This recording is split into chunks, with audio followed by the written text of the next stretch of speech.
Ladies and gentlemen, magandang araw sa lahat. Good news sa mga buyer at investor na naghahanap ng real estate property for sale na pagtatayuan ng solar power plant.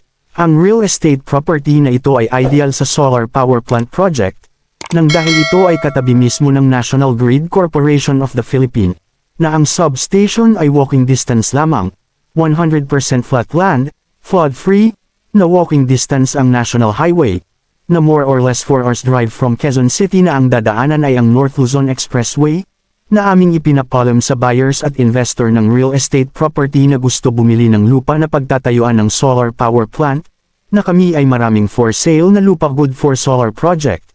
Ang real estate property na ito ay for sale, location Santa Barbara, Pangasinan, proof of ownership mixed land title, na may lot area na 80 hectares expandable, na dito ay may electricity line, may water supply, may internet, at may malakas na cellphone signal, na more or less 3 kilometers distance sa mga sumusunod, municipal hall, town proper, public market, peaceful community, no pollution at fresh air.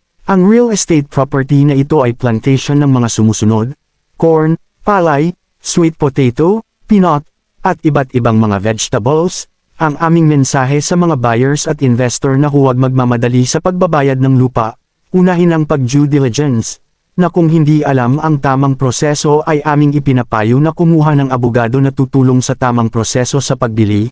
Sa mga buyer at investors na gusto bumili ng real estate property, kami ay maraming real estate property for sale sa mga lugar na ito: Bicol, Quezon, Batangas, Laguna, Rizal at Cavite, sa norte ng Pilipinas, Bulacan, Pampanga, Tarlac, Pangasinan, Isabela, Bataan, Nueva Ecija at Zambales. Happy viewing, peace and prosperity. Thank you for your precious time. God bless you all.